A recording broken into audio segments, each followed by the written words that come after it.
So in this video, I'm going to be answering one of the major questions that you guys have been asking me a lot. Can I come to Norway with my family? Can I come with my wife? Can I come with my husband? Can I come with my children? If I come to apply as a student in Norway, or if I apply as a student in Norway? The answer is yes. Eh.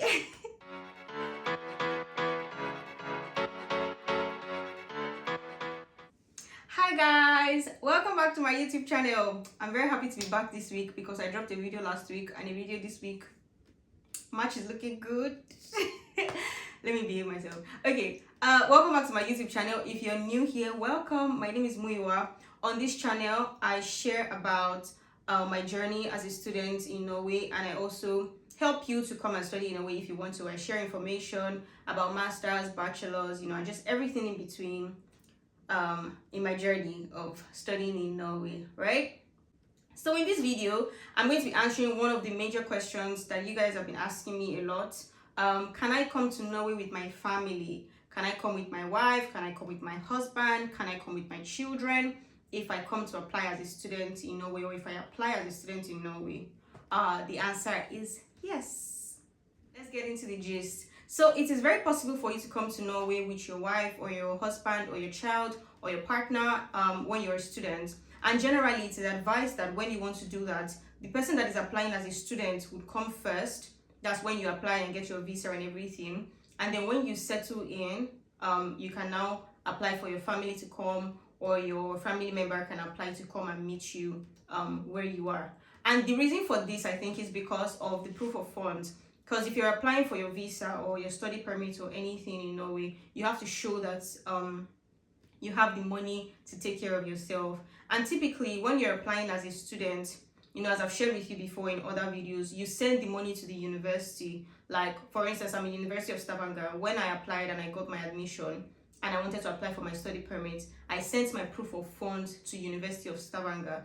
Then the university will send you a document saying that you have so and so amounts that you have paid into the account, because they only accept proof of funds from Norwegian banks. Okay, you can't send proof of funds from your own bank. That's when you're applying for your visa now. You can't show proof of funds from your own bank or anything. It has to be a Norwegian bank. That can be your own rather, but it has to be a Norwegian bank, right?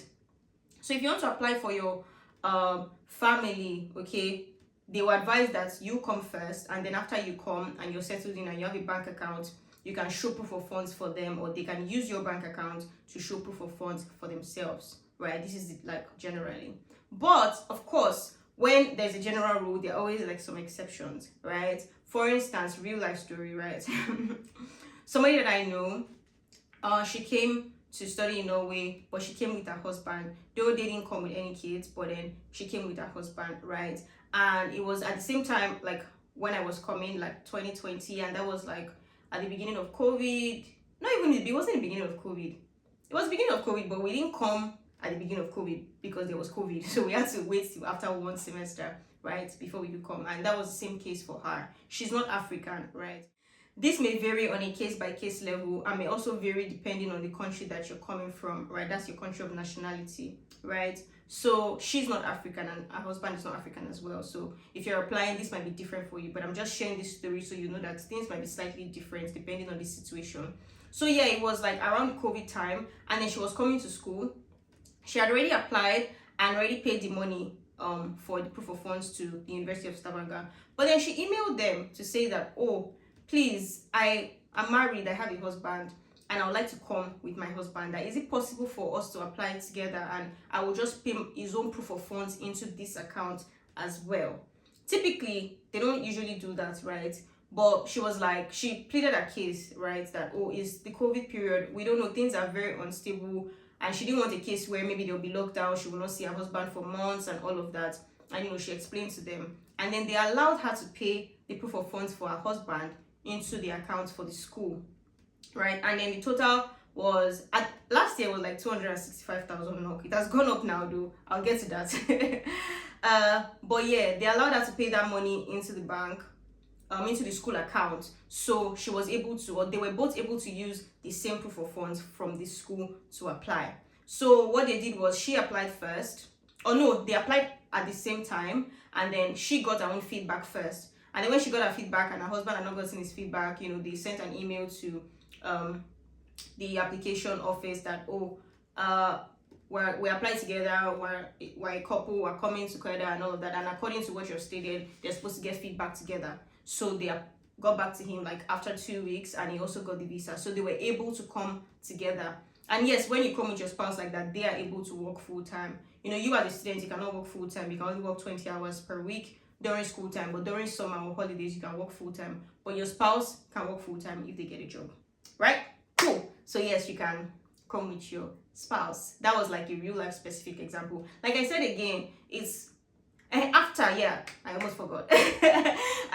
After they got back to her and allowed her, they specifically told her, I saw the email.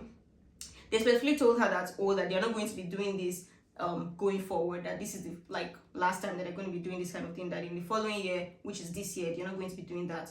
But who knows, there's still COVID, so if you are applying and this is your case, you can try your luck and see if they would allow you to do that. Things might have changed and all that. So now let's go into the general information of if you want to come with your spouse or your child or your partner. Cool. Okay, if you're coming with your spouse, right, there are requirements for you as an applicant, there are requirements for both of you, and there are requirements for the reference person. The reference person is the student that already lives in Norway, and you that you're coming, that's the spouse, is the applicant, right? And also all these things that I'm going to be sharing, I'm going to put links in the description box for you to go and check and read. All the things that I'm sharing, I checked based on citizenship of Nigeria, because I'm Nigerian, right? It will most likely be the same for other countries like that are African. But if you're not African, and even if you come from another African country, make sure you check to be sure that the requirements are the same for your country. If you click the link that I put in the description box, you will see that the country is set to Nigeria. You can reset it and put in your own country and see the requirements for your country. All right. So for the requirements for both parties, right, you must both be over 24 years old. The marriage must be valid. Yes, it must be at least 24 years old. The marriage must be valid. It must not be a forced marriage. Now, I'm not sure how they are going to validate all these things. They'll probably ask you for documents and proof and all these things. But the marriage must not be forced. It must be genuine, basically. Genuine.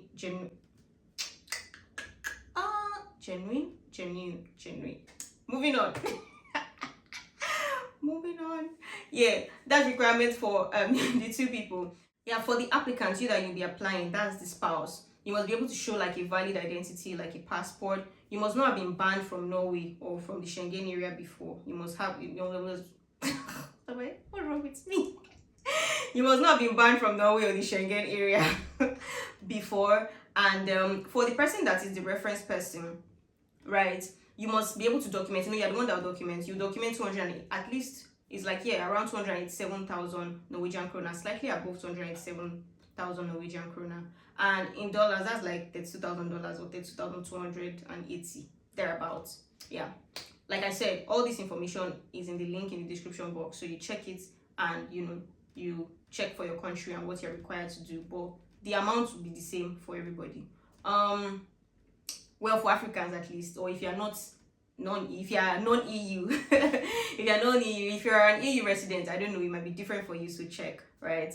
Also, if you're applying, you're going to pay an application fee. Apart from this money, the applicant needs to pay an application fee for them to apply. And also for the students, you must have at least 1 year of studies left. So that means you must apply in your first year, right? You can't apply in your second year of masters, because masters is 2 years in Norway. You can't apply in your second year because you have less than 1 year left. You must have at least 1 year left for your masters, and you must be here on a student resident permit, or on a resident permit that is valid, of course. Yeah. So that's it for if you're coming with your spouse. Like I said again, check to be sure that this thing check. Oh my goodness, what is happening? Check to be sure that these details are the same for your country, for the country that you're from. All these details are from the perspective of a Nigerian that is applying, and may likely apply to other African countries as well. But if you're maybe Asian, or you're an Arabic person or another country, just check to be sure that it is the same for you, or be sure that you get the point. So if you're coming with your child, the child has to be less than 18 years old, first of all, right? It's children that are 18 and below. So let's go into the details for children. So for the child, if you're coming and you have a child, Yeah, your child can apply. They must be able to document like a valid identity document. Document a valid identity. Something is really going on today. But anyway, like a valid passport, like I said earlier, for the spouse.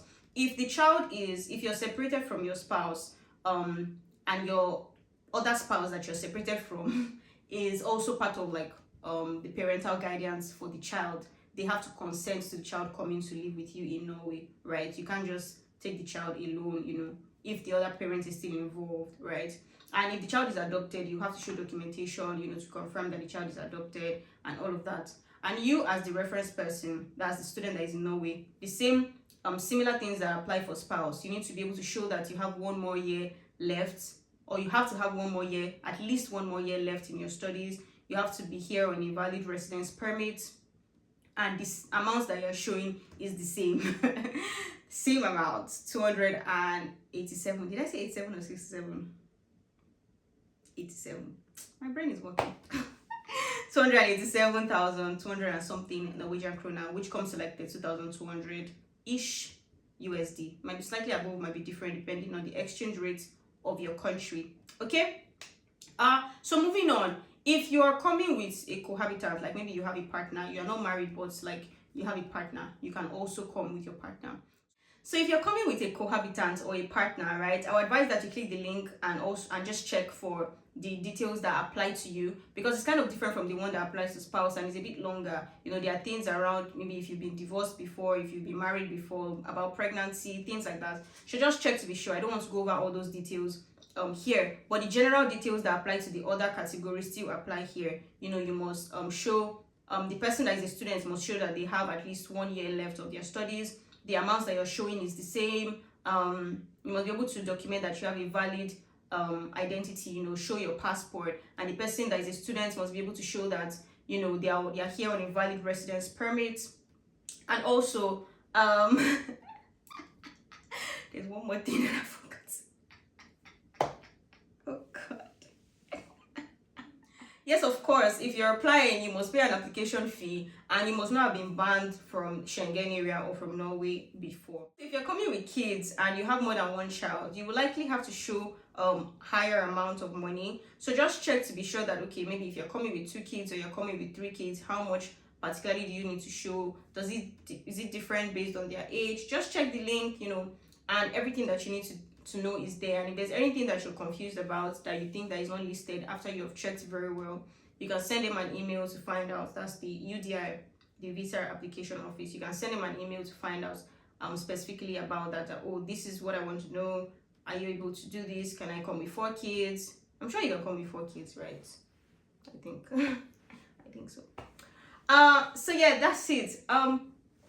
Thank you for your love on my last video. At least I know that a lot of you wanted that video, so the video is doing better than some of the other videos I've put out in the past. Thank you.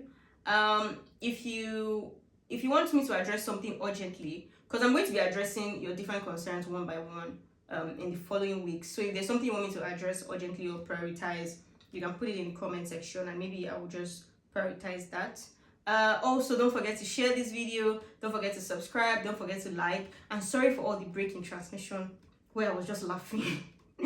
Well, I was just laughing, I don't know, I was really forgetting my lines today. I don't know. Anyway, have a lovely day, have a lovely time. See you guys hopefully next week.